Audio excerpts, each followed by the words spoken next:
하나님 말씀 창세기 49장 8절부터 12절까지의 말씀을 제가 읽도록 하겠습니다. 유다야, 너는 내 형제의 찬송이 될지라. 내 손이 내 원수의 목을 잡을 것이요 내 아버지의 아들들이 내 앞에 절하리로다. 유다는 사자 새끼로다. 내 아들아, 너는 움킨 것을 찢고 올라갔도다. 그가 엎드리고 웅크림이 수사자 같고 암사자 같으니 누가 그를 범할 수 있으랴. 규가 유다를 떠나지 아니하며 통치자의 지팡이가 그 발 사이에서 떠나지 아니하기를 실로가 오시기까지 이르리니 그에게 모든 백성이 복종하리로다. 그의 나비를 포도나무에 매며 그의 암나귀 새끼를 아름다운 포도나무에 맬 것이며 또 그 옷을 포도주에 빨며 그의 복장을 포도즙에 빨리로다. 그의 눈은 포도주로 인하여 붉겠고 그의 이는 우유로 말미암아 희리로다. 아멘. 자, 지난 시간부터 우리가 야곱의 유언을 살펴보고 있습니다. 오늘이 두 번째죠. 다음 시간까지 한 번 더, 세 번 정도 야곱의 유언을 살펴볼까 합니다. 야곱의 유언은 유언임과 동시에 예언이고 예언임과 동시에 축복이라고 했습니다. 그런데 이 예언과 축복이 그 아들 한 사람 한 사람이 지금까지 살아온 과정들을 평가하고 그 평가 위에서 내려지는 예언과 축복이에요. 그러니까 우리가 성경을 잘 읽으면 유다가 왜 이런 복을 받았는지, 시므온과 레위와 르우본은 또 왜 이런 말을 들었는지 우리가 알 수 있는 것이죠. 르우벤과 시므온과 레위에 관한 예언이 지난 시간 설교의 본문이었습니다. 르우벤과 시므온과 레위에게 야곱이 별로 좋은 말을 안 해줬어요. 좋은 말을 안 해줬는데 그것도 그들이 살아온 그 모든 삶의 과정들을 평가할 때 그들에게 가장 적합한 말씀이었다. 그래서 결국 레위 같은 경우는 인생 역전, 내가 그들을 이스라엘에서 흩으리로다 라고 한 말씀을 역전시켜서 흩어지긴 흩어졌는데 아주 명예로운 하나님의 제사장, 거룩한 제사장의 신분으로 흩어졌다라는 말씀을 지난 시간에 드렸습니다. 오늘은 유다 지파에 대해서 살펴볼 겁니다. 유다 지파. 유다 지파에 대한 예언은 긍정적인 축복 일색이에요. 그래서 그가 어떤 복을 받을 것인지 우리가 부러워하면서 살펴보는 시간을 좀 가져볼까 합니다. 8절입니다. 우리 8절을 같이 읽어볼까요? 시작. 유다야, 너는 내 형제의 찬송이 될지라. 내 손이 내 원수의 목을 잡을 것이고 내 아버지의 아들들이 내 앞에 절하리로다. 아멘. 자, 형제, 너는 내 형제의 찬송이 될지라. 여러분, 근데 이게 이제 약간의 언어 유희가 있는 거예요. 그러니까 유다가 히브리어 발음으로는 예후다인데 처음에 이 야곱의 아내들이 이 아들들을 쭉 낳으면서 이게 레아의 아들이잖아요. 레아의 네 번째 아들인데 레아의 네 번째 아들이 이 하나님께서 나에게 이제 아들을 또 주셨으니 내가 여호와를 찬송하리로다. 그리고 아들의 이름을 예후다, 찬송이라는 뜻으로 지었단 말이에요. 그러니까 야곱이 네 이름도 찬송인데 내가 이제 네 형제들의 찬송이 될 거다. 이렇게 지금 언어 유희를 하고 있는 거예요. 그러니까 내 이름의 뜻이 찬송인데 네가 그동안 살아온 과정을 보니 앞으로 내 형제들이 너를 찬송하게 될 거다. 근데 어떤 얘기가 나옵니까? 내 손이 내 원수의 목을 잡을 것이다. 원수의 목을 잡는다. 이스라엘 공동체에 어떤 위기가 닥쳤을 때, 어떤 문제가 발생했을 때 유다가 항상 앞장서서 용맹하게 나아갑니다. 그래서 그 문제를 앞장서서 해결하기 때문에 우리도 그러잖아요. 우리도 이렇게 같이 이렇게 모여 있지만 어떤 사람이 우리끼리 이렇게 모여 있을 때 어떤 사람이 뭐라고 할 때 누가 척 나서 가지고 무슨 소리 하는 거야? 이렇게 하고 딱 막아주면 뒤에서 우리가 야 잘한다 이렇게 박수 쳐주잖아요. 그것처럼 유다가 늘 그런 행동을 했다는 거예요. 그리고 앞으로 이어질 이스라엘 역사에서도 유다 지파가 늘 그런 것을 보여줍니다. 대표적인 것이 그런 거예요. 여호수아가 그 이스라엘 백성들을 이끌고 가나안 정복 전쟁을 할 때, 그리고 정복 전쟁을 끝나고 나서 이 사사기에서 땅들을 쭉 나눠준 다음에, 여호수아서에서 땅들을 쭉 나눠준 다음에 누가 앞장서서 이 가나안의 남은 족속들을 몰아낼 것인가 그럴 때 제일 먼저 나서서 누가 나서요? 갈렙이 나서죠. 갈렙이 이 산지를 내게 주소서. 내가 정탐꾼으로 나선 지 40년이 지났지만 내가 아직도 기력이 쇠하지 않았고 능히 하나님께서 함께 하시면 내가 저 대적들을 물리칠 수 있습니다 하고 제일 먼저 나섰던 게 갈렙이에요. 근데 그 갈렙이 어느 지파의 대표였어요? 유다 지파의 대표. 그러니까 유다 지파는 이스라엘이 애굽에서 나와서 대열을 정하고 광야를 행군할 때도 제일 앞에 섰던 게 유다 지파였어요. 그러니까 유다 지파는 항상 이렇게 원수의 목을 잡고 흔드는. 그래서 여기 뭐라고 되어 있어요? 내 아버지의 아들들이 내 앞에 절할 것이다. 그의 리더십을 인정한다는 그런 의미입니다. 그러니까 용맹함과 리더십이 유다 지파에게 있을 것이다. 9절 같이 읽어볼까요? 시작. 유다는 사자 새끼로다. 내 아들아 너는 움킨 것을 찢고 올라갔도다. 그가 엎드리고 웅크림이 수사자 같고 암사자 같으니 누가 그를 범할 수 있으랴. 아멘. 유다는 늘 사자로 묘사됐어요. 그래서 만약에 각 지파들이 깃발을 만들어 가지고 이렇게 모였다면 유다 지파의 깃발에는 사자가 그려 있지 않았을까, 그렇게 얘기하는 분들도 있습니다. 그러니까 유다 지파는 항상 사자로 묘사됐어요. 사자처럼 용맹했고 앞장서고 그리고 아무도 건드릴 수 없는 그런 용맹함과 권위가 유다 지파에게 있었습니다. 근데 요한계시록 5장에는 이 유다 지파의 사자라는 표현이 나옵니다. 곧 메시아를 의미하는데요. 이걸 개역개정으로 읽으면 무슨 말인지 잘 알아듣기가 어려워요. 그래서 제가 세번역으로 읽어드릴 테니까 제가 읽는 거를 잘 들어보십시오. 나는 또, 여기서 나는 요한을 얘기하는 거예요. 요한계시록을 쓴 요한. 나는 또 그 보좌에 앉아 계신 분이 오른손에 두루마리 하나를 들고 계신 것을 보았습니다. 보좌에 앉아 계신 분은 하나님이시죠. 하나님께서 두루마리를 들고 있는데 그 두루마리는 안팎으로 글이 적혀 있고 7인을 찍어 봉하여 놓은 것이었습니다. 내가 보니 힘센 천사가 큰 소리로 이 봉인을 떼고 두루마리를 펴기에 합당한 사람이 누구인가 하고 외쳤습니다. 그러나 두루마리를 펴거나 그것을 볼 수 있는 이는 하늘에도 없고 땅 위에도 없고 땅 아래에도 없었습니다. 이 두루마리를 펴거나 볼 자격이 있는 이가 하나도 보이지 않으므로 나는 슬피 울었습니다.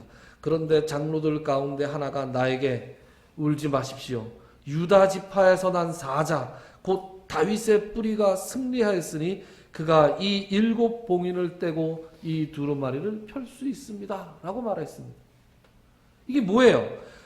유다 지파에서 난 사자 곧 다윗의 뿌리. 이거 누구 상징하는 겁니까? 예수 그리스도를 상징하는 것이죠. 그러니까 예수 그리스도, 즉 메시아는 유다 지파의 사자다 이렇게 표현되고 있는 것이죠. 그러니까 창세기부터 성경의 맨 마지막 끝 요한계시록까지 유다 지파의 사자로, 유다 지파가 사자로 묘사되어 있고 또 메시아 또한 유다 지파의 사자로 묘사되어 있는 것이죠. 그래서 자연스럽게 이런 모든 것들이 이 왕권과 또 영원한 왕권인 메시아로 이어집니다. 10절 읽어볼까요? 10절 시작. 주가 유다를 떠나지 아니하며 통치자의 지팡이가 그 발 사이에서 떠나지 아니하기를 실로가 오시기까지 이르리니 그에게 모든 백성이 복종하리로다. 아멘. 자, 규라든가 통치자의 지팡이라든가 이건 다 왕들이 그 보좌에 앉아 있을 때 들고 있는 것들입니다. 그러니까 규와 통치자의 지팡이가 떠나지 않을 것이다. 그러니까 유다 지파에서 대대로 왕권이 나올 것이다. 언제까지 나올 것이냐? 실로가 오시기까지 나올 것이다. 이 실로가 누구예요? 바로 메시아죠. 학자들 간에 논란이 많습니다. 실로가 뭐냐? 실로가 이름이냐? 사람을 가리키는 거냐? 장소를 가리키는 거냐? 얘기들이 많은데 어쨌든 공통적인 건 실로가 오시기까지라는 이 표현이 메시아가 오시기까지라는 것에 대해선 이견이 없어요.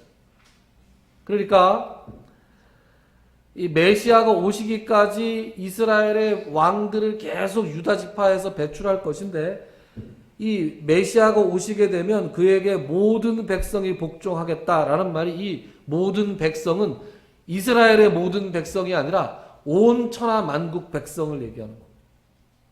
온 천하 만국 백성이 메시아에게 복종하겠다.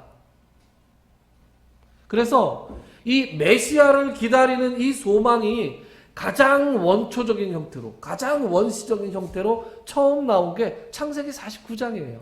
야곱의 입에서 나온 것이 메시아 소망이었습니다.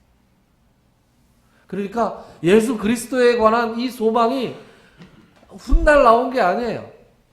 창세기 49장부터 언급되어 있는 것이죠. 그리고 성경의 많은 구절들이 이 메시아의 후손이 유다 지파에서 나올 것이다 라고 언급하고 있습니다. 자, 11절과 12절 같이 읽어볼까요? 시작. 그의 나귀를 포도나무에 매며 그의 암나귀 새끼를 아름다운 포도나무에 맬 것이며 또 그 옷을 포도주에 빨며 그의 복장을 포도주에 빨리로다. 그의 눈은 포도주로 인하여 붉겠고 그의 이는 이위로 말미암아 희리로다. 아멘. 자, 이게 알쏭달쏭한 내용인데요. 이거 그냥 봐가지고는 잘 모르고요. 나귀를 포도나무에 맨다라는 표현 있잖아요. 여러분 포도나무 보신 적이 있으신가요? 네. 포도나무가 동물을 묶어놓기에 적절한가요? 아니죠. 아무리 봐도. 그리고 억지로 묶어놓으면 어떻게 돼요? 포도가 뭐 떨어지거나, 그죠? 상하겠죠? 그래서 많은 학자들이 이 구절을 뭐라고 표현하느냐? 유다가 차지한 영토와 유다의 앞날이 이렇게 풍성할 거다. 그냥 아무데나 갖다 매. 그 포도나무 같은 데 매도 돼. 포도 좀 떨어져도 상관없어. 이렇게 얘기하는 거죠. 그래서 이게 과장법이다. 이렇게 얘기를 합니다. 어느 나무에 나귀를 매더라도 사람들이 포도 좀 떨어지는 거에 대해서 신경 안 쓸 정도로 유다는 이렇게 풍성한 삶을 살 것이다. 그래서 포도에 관한 얘기들을 계속하죠. 제가 그래서 이것을 옷을 왜 포도주에 빨아요? 이게 저거랑 똑같은 거예요.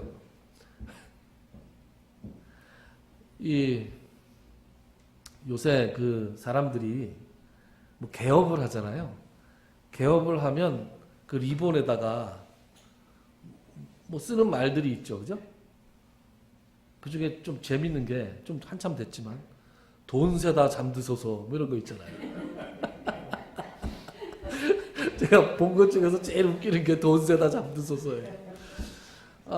그리고 어떤 사람이 돈을 막 많이 번 거를 상징할 때 영화나 드라마나 뭐 가수들 뮤직비디오 이런 데서 보면 돈을 쫙 방에다가 깔아놓고 그 위에 이렇게 눕잖아요. 돈 위에 눕는 게 편해요? 침대 위에 눕는 게 편해요? 침대 위에 눕는 게 편하죠. 근데 왜 돈 위에 눕습니까? 그만큼 돈을 많이 벌었다 이런 얘기죠. 요새 방석에 뭐 그려져 있어요? 돈 그려져 있죠. 우리나라만 그럴 것 같아요. 돈방석, 그죠? 돈 침대. 제가 그 영국에서 만났던 친구 중에서 일본 친구가 하나 있었는데 그 친구가 굉장히 괴짜고 이렇게 말할 때마다 아주 재밌는 친구였어요. 근데 그 친구가 맥주를 그렇게 좋아했어요. 일본 사람들 맥주 발음 어떻게 하는지 아세요? 비야, 비야 이러다 하면 비루, 비루 이렇게 표현해요. 근데 이 친구가 엄청 맥주를 좋아했는데 이게 수업 시간에 장래에 자기의 꿈 얘기를 하는 시간이 있었어요. 근데 이 친구 꿈이 뭐냐 그랬더니 자기는 맥주로 머리 감고 맥주로 목욕하고 세수도 맥주로 하고 양치도 맥주로 하는 게 꿈이다. 이런 얘기를 해서 다들 깔깔대고 웃었던 적이 있습니다. 바로 그런 거예요. 포도주로 옷을 빨고, 네? 포도주 때문에 눈이 붉고, 나귀도 집에 기르는 개도 포도나무에 묶어놓고 뭐 이런 식의 표현이에요. 그만큼 풍성하고 풍요롭고 뭐가 아쉬울 것 하나 없는 그런 풍성함을 하나님께서 주신다라는 복이죠. 자, 이쯤 되면 유다가 받는 복이 굉장히 풍성하지 않습니까? 리더십도 있어요. 용맹해요. 돈도 많아요. 먹을 것도 풍성해요. 정말로 우리 인간이 이 땅에서 육신을 입고 살아가는 이 사람들은 누구나 다 부러워할 만한, 그죠? 부러워할 만한 그런 복을 하나님께서 예비하셨다. 그래서 오늘 이 유다에게 주신 이 예언과 축복의 말씀으로 여러분들 제가 축복하겠습니다. 유다 지파가 받았던 이 복을 여러분과 여러분의 자녀들에게도 하나님께서 주시기를 주님의 이름으로 축원합니다. 가슴이 뿌듯해지죠. 졸음도 싹 달아나고 얼마나 좋습니까? 오늘 제가 이 말씀 준비하면서 여러분들한테 축복할 생각에 얼마나 제 마음이 좋았는지. 지난번에 루벤하고 시몬하고 레위 얘기는 별로 재미가 없었어요. 신나지 않았어요. 오늘 얼마나 신나게 말씀을 준비했는지 모르겠습니다. 자, 그런데 우리가 하나 살펴볼 거. 하나님께서 이렇게 놀라운 복을 유다에게 허락하셨는데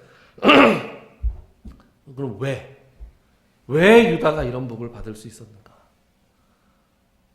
그러면 그걸 살펴보면 우리도 어떻게 하면 하나님께 이런 복을 받을 수 있는가? 답이 나오지 않겠어요? 그래서 유다가 왜 이런 복을 받았는지를 우리가 한번 생각을 해보자고요. 유다는 형제들 중에서 넷째였습니다. 근데 르우벤이 장자권을 박탈당하잖아요. 르우벤이 아버지의 침상에 올라서 아버지의 눈밖에 났어요. 그러니까 아버지의 장자로서 대를 못 잇습니다. 그럼 그게 누구한테 돌아가겠어요? 둘째하고 셋째한테. 둘째한테 기회가 있을 텐데 이 둘째하고 셋째는 모여서 돌아다니면서 사고 치는 애들이에요. 얘네들 다 아웃됐어요. 세겜 사건 때문에. 그럼 넷째가 누구예요? 유다죠. 유다한테 기회가 돌아왔습니다. 유다한테 기회가 돌아왔을 때 유다는 그 기회를 놓치지 않았어요. 장자다운 형제들의 대표자가 될 만한 그런 자격을 충분히 누릴 만한 그러한 처신들과 행동들을 했습니다. 그 대표적인 것이 그거예요. 이 사람이 창세기 38장이죠. 38장에 유다와 다말의 사건이 나오잖아요. 며느리 다말과 동침하게 된 사건. 그거 왜 그럼 밑도 끝도 없이 이게 왜 들어갔을까라고 제가 어렸을 때 생각했었는데 제가 말씀드린 대로 이 다말과의 사건 때문에 유다가 대우각성하게 됩니다. 유다의 인생의 전환점이 되는 거예요. 사람이 저렇게 살아야 되는 거구나. 다말과의 사건에서 다말이 자기 자신을 몸파는 여자로 속이고 유다를 통해서 씨를 얻어서 아들을 낳잖아요. 유다가 다말이 행음했다는 소리를 듣고 끌어내서 불살라라 그랬다가 다말이 당신 아들이요 이렇게 얘기하니까 유다가 뭐라 그래요? 네가 옳다. 내가 틀렸다. 내가 잘못했다. 이렇게 얘기하잖아요. 그런 다음에 이 유다가 그때부터 인생이 달라집니다. 인생의 자세가. 누구의 핑계를 대고 욕심을 부리고 이기적으로 살았던 게 다말이 자기 자신을 다 던지면서 희생하면서 대를 잇기 위해서 노력하는 거 보면서 저렇게 사람이 살아야 되는 거구나 라고 각성하고 회심을 하게 돼요. 여러분, 우리가 살면서 말이죠. 우리 주변에 도전을 주는 사람들이 나타납니다. 나의 삶에 각성을 촉구하게 되는 그런 사건이 우리에게 다가올 때가 있습니다.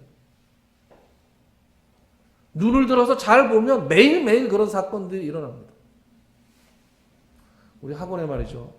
중학교 1학년짜리들이 많이 들어왔는데 이제 좀 잘하는 애들을 한 반으로 묶어놓고 조금 손이 더 많이 가는 애들을 묶어놨는데 그 중에 정말 손이 많이 가는 애가 하나 있어요.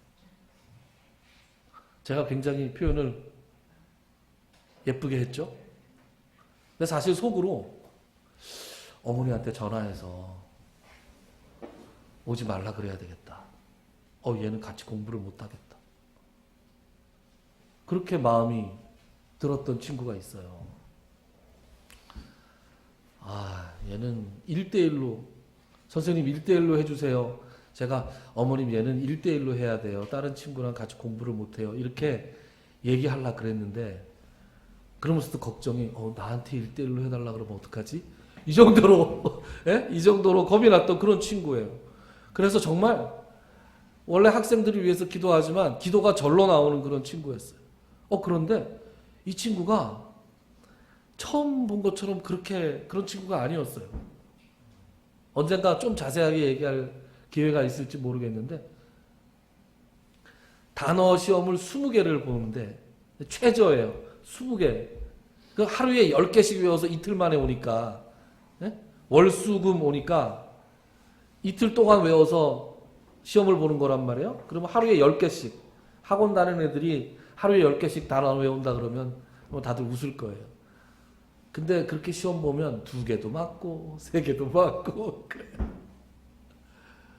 선생님 열심히 했는데 안 외워져요. 근데 얼마나 했니? 얼마나 열심히 했니? 20분? 이렇게 얘기하는 거예요. 20분.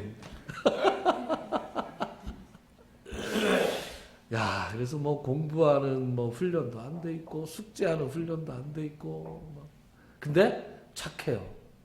야, 이건 정말 그랬는데 오늘이 이제 주일이고 친구가 월수금 오는 반이 아니라 화목토 오는 녀석인데 화요일 날 100점을 맞았어요. 제가 깜짝 놀랐습니다. 그래서 어머니한테 카톡을 했어요. 어머니, 땡땡이가 누구누구가 오늘 100점을 맞았습니다. 칭찬해 주세요. 그랬더니 엄마가 아이고 엄마가 아이고 했어. 그 다음날 목요일 날 이 친구가 또 100점을 맞았어요. 근데 제가 놀라는 것보다 누가 더 놀랬냐? 같이 공부하는 애들이 더 놀랐어요. 그전에는 쟤보다 내가 잘하니까 으쓱했던 애들이 있어요. 으쓱했던 애들. 그래서 쟤는 2-3개 맞는데 난 2-3개 틀리는 거 잘하는 거다 이렇게 생각했던 녀석들이 얘가 100점을 맞으니까 얘네들이 긴장을 하기 시작했어. 그러더니 토요일 날 어제죠. 어제 시험을 보는데 그 반에 있는 애들이 다 100점을 맞았어요. 그래서 맛있는 거 좀 사줬어요. 야, 제가 100점을 맞는데 내가 100점을 못 맞으면 안 된다. 이런 생각을 하는 거죠. 눈만 돌리면 아주 사소한 일에서부터 큰 일에 이르기까지 우리에게 도전을 주는 사람들이 있고 우리에게 도전을 주는 사건들이 있다니까요. 그런데 우리의 마음이 교만하고 완악해서 깨닫지 못하고 나 자신을 갖다가 변화시키는 일이 없는 거예요.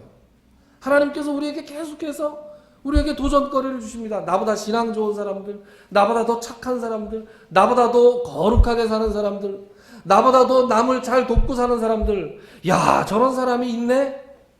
하고 도전을 받고 나도 그런 사람이 돼야지 라고 마음을 먹는 사람이 있는가 하면 에휴, 저거 다 보여주려고 그러는 거야 부터 시작해서 다른 사람들의 진실함과 다른 사람들의 장점을 인정하지 않는 인생들 굉장히 많습니다.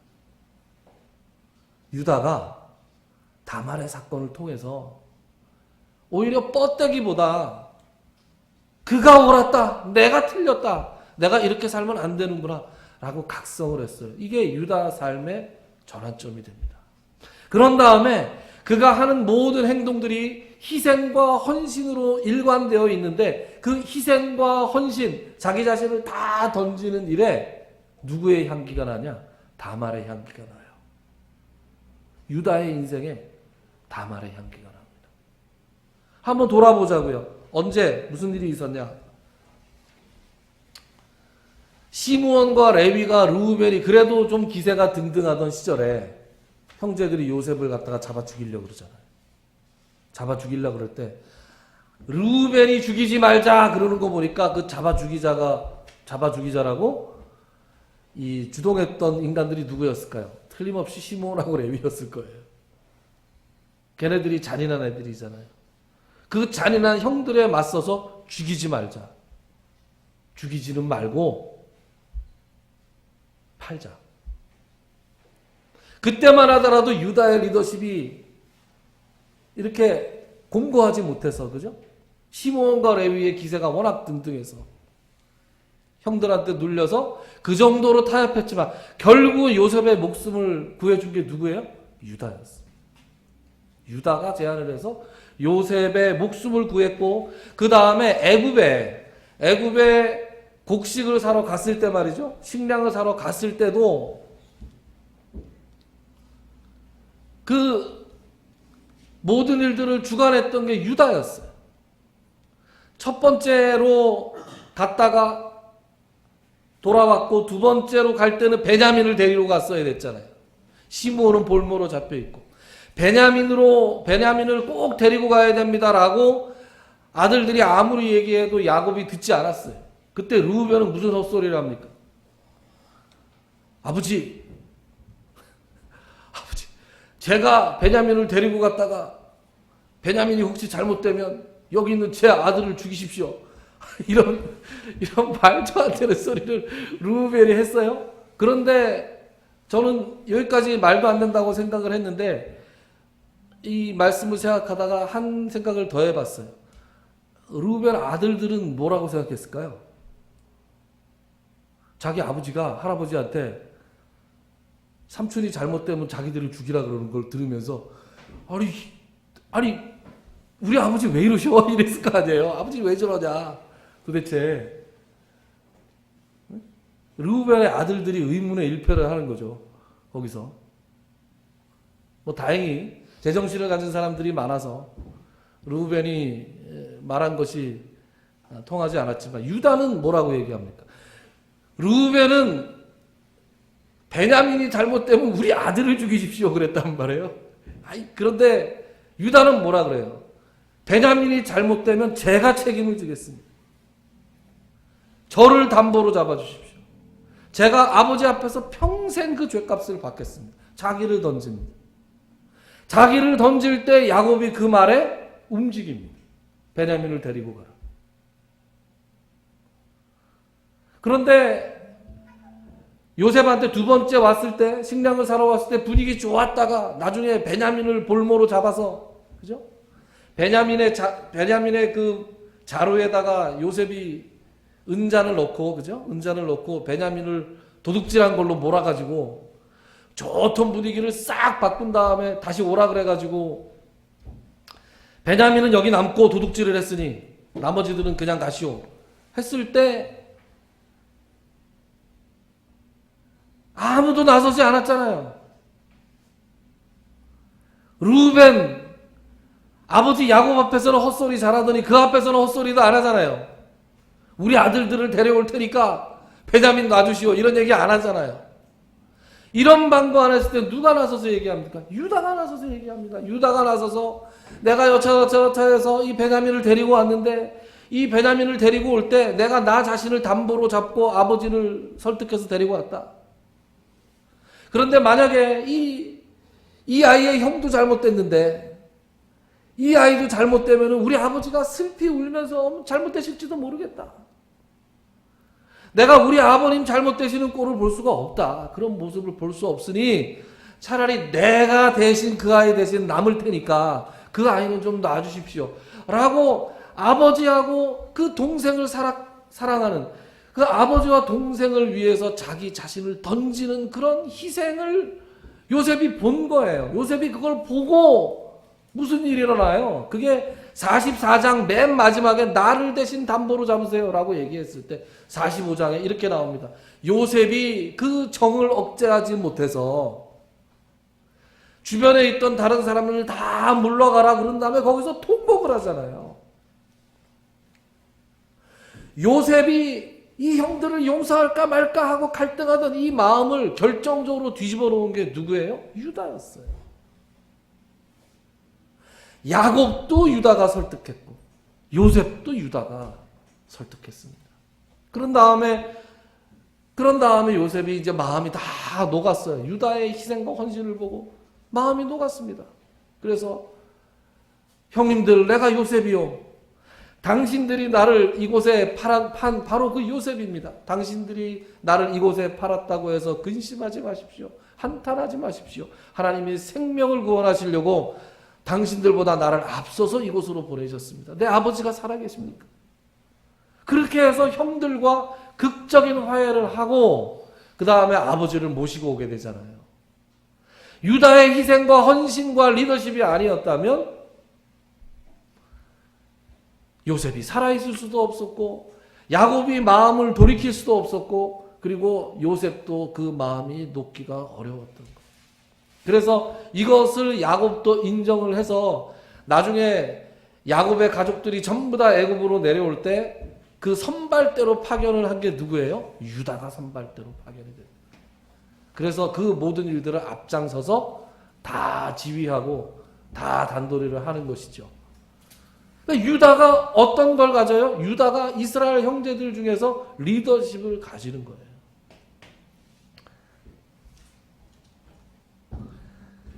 이 모든 유다의 리더십의 핵심은 뭐였습니까? 형제들 위에 군림하려는 핵심이 리더십이 아니었어요. 유다의 리더십은 자기 자신을 다 던지고 희생하고 헌신하는 리더십이었다.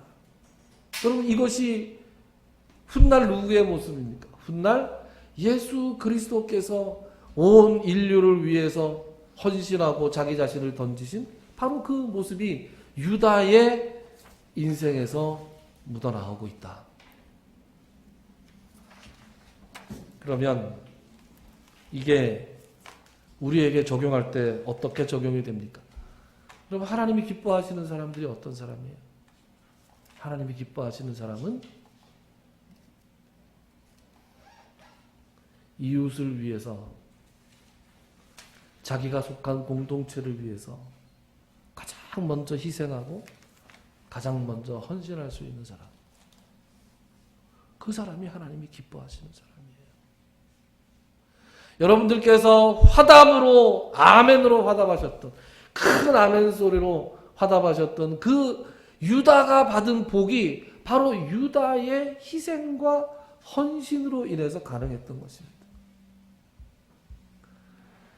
신약성경 마가복음, 누가복음, 마태복음에 보면 서기관들이 나와서 예수님을 시험하는 질문이 있습니다. 그런데 마가복음에는 서기관과의 그냥 대화였어요. 예수께서 그렇게 얘기하십니다. 서기관이 물어볼 때 예수님, 라삐여, 세상에서 가장 큰 계명이 뭡니까? 그렇게 물어봅니다. 예수님께서 뭐라고 대답하세요? 첫째는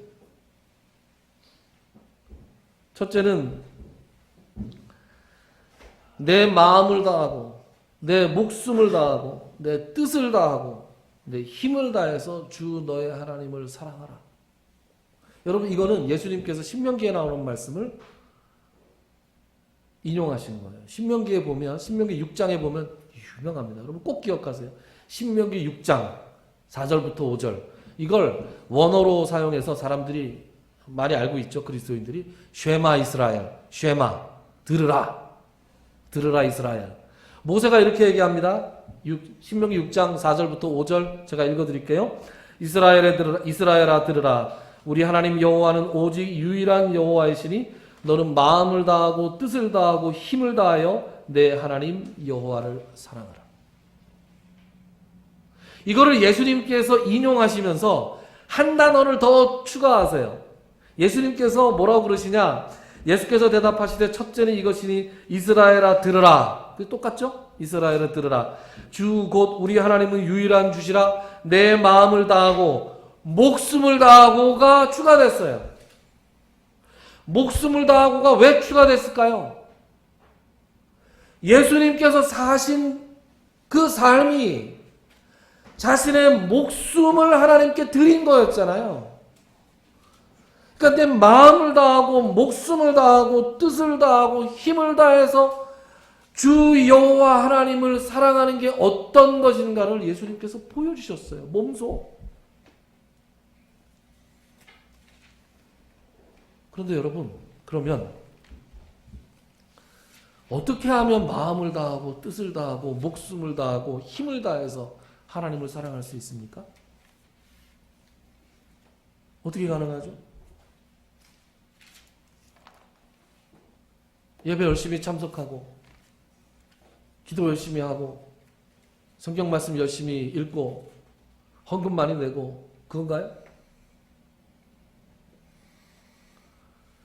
신명기 6장에는 나와 있지 않는 말씀을 예수님께서는 한 말씀을 더합니다. 신명기에 나오는 말씀에 이어서 첫째는 이거고 둘째는 뭐라 그래요? 둘째는 이것이니 내 이웃을 내 자신과 같이 사랑하라.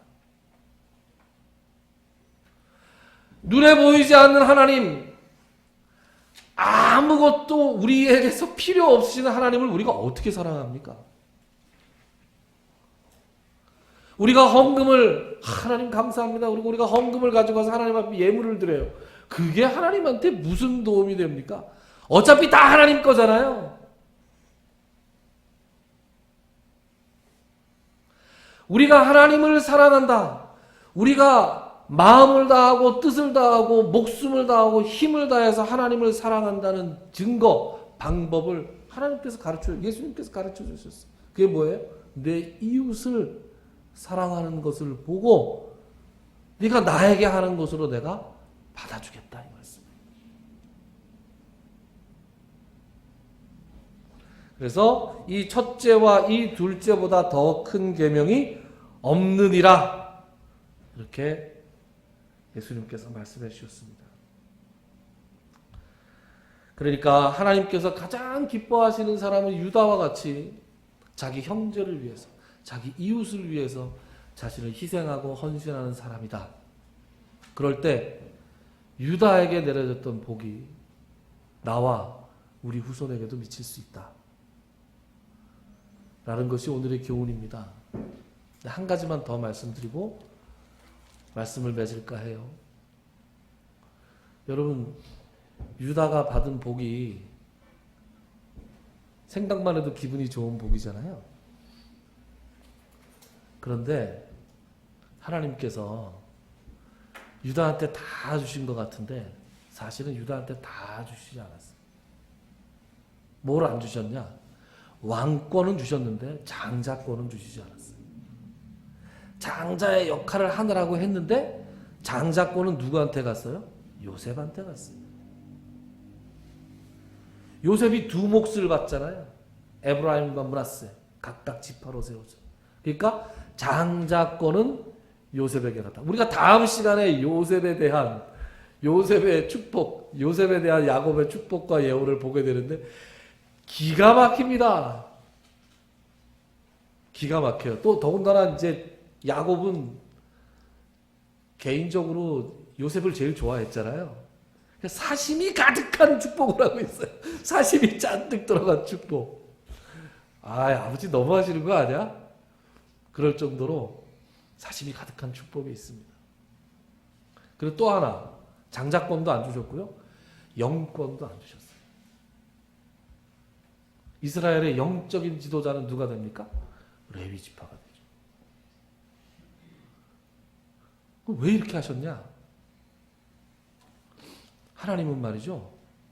사람에게 전부를 다 주시지 않습니다. 100%를 주시지 않아요. 여러분, 우리가 이렇게 보고 우리 주변에 있는 사람 중에서 야, 저 사람은 진짜 아쉬울 게 하나도 없겠다, 이렇게 보이는 사람들 있잖아요. 안 그렇다니까요.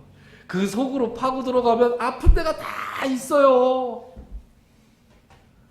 어떤 목사님이 그러시더라고요. 내가 목회를 평생 해봤는데 우리 성도들 중에서 문제없는 성도는 하나도 없더라. 다 있다니까요. 다 아픈 데가 있고 완벽해 보이고, 예? 야, 저 사람은 진짜 똑똑하고 잘생기고, 예? 모두 많고 모두 많은데 몸이 아파. 예? 몸이 아파. 건강하지가 못해. 저 사람은 건강하고 뭐하고 다 한데 자식이 말썽을 부려. 예? 다 아픈 데가 있다니까요. 하나님께서 다 주시지 않는다니까요. 하나님께서 왜 다 주시지 않아요? 왜 다 주시지 않습니까?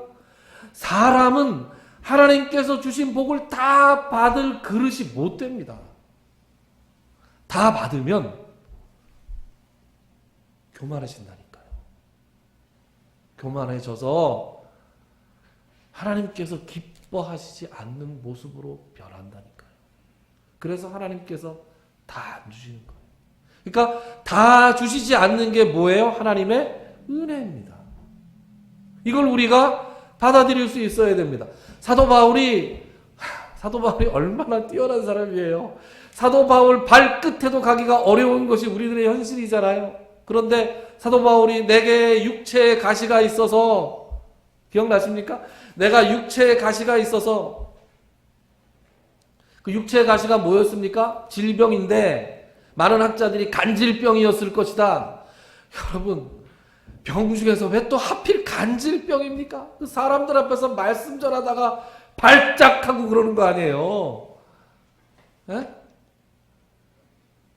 아니, 이게 그 권위가 있는 사람이 갑자기 강단에 서서 말씀을 전하다가 발작으로 덜덜덜덜 이렇게 떨면 얼마나 부끄럽고 얼마나 체면이 안 섰겠어요. 그래서 사도 바울이 하나님 앞에 예수 그리스도께 구합니다. 기도하면서 내게 있는 이 육체의 가시를 나에게서 좀 거둬 주십시오 라고 간곡하게 3번 간구했대요. 3번.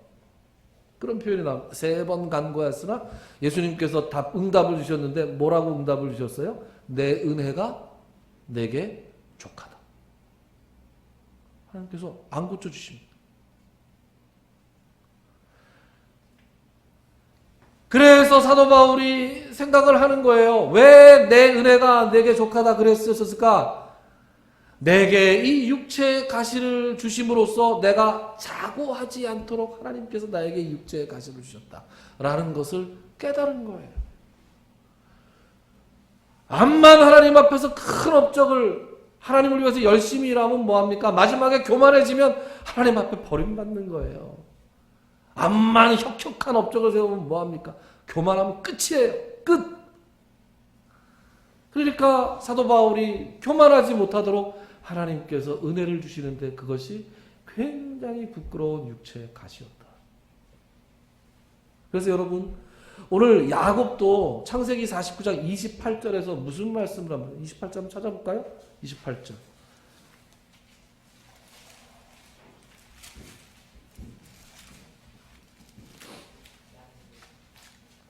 49장 28절 찾으셨으면 같이 읽어봅시다. 창세기예요. 창세기 49장 28절. 찾으셨으면 읽어볼까요? 시작. 이들은 이스라엘의 12지파라. 이와 같이 그들의 아버지가 그들에게 말하고 그들에게 축복하였으니 곧 그들 각 사람의 분량대로 축복하였더라. 아멘. 분량대로 축복하신다니까요. 분량대로 축복하세요. 이거 새 번역에서는 뭐라고 번역되어 있냐면 이렇게 됩니다. 그는 아들 하나하나에게 알맞게 축복했다. 타고난 성정, 기질, 지적인 수준, 그리고 그가 지금까지 살아온 형편, 과정, 이런 것들을 종합해서 가장 알맞은 복을 그들에게 주셨어요. 그 하나님이 우리에게도 그렇게 주시지 않았겠습니까? 그러니까 받은 복을 헤아려 봐야 돼요. 받은 복을 헤아리고 내가 받지 못한 거에 대해서 아쉬워하면 안 돼요. 하나님께서 나에게 알맞게 복을 주셨다는 것을 깨닫고 내가 받은 것으로 무엇을 할지, 내가 받은 것으로 무엇을 해야 하나님 앞에 착하고 충성된 종이라고 칭찬을 받을 수 있을지를 고민하는 사람들이 되어야 합니다. 그것이 오늘 시므온과 르우벤과 레위와 그리고 유다 지파에게 내려진 이 축복의 말씀을 통해서 우리가 얻을 수 있는 교훈입니다. 이 교훈대로 내가 받은 분량대로 감사함으로 하나님께 충성 봉사하셔서 하나님께서 주시는 충성된 종이다, 착한 종이다라는 칭찬을 받아 누리기에 부족함이 없는 저와 여러분들이 다 되시기를 주님의 이름으로 축원합니다. 기도합시다.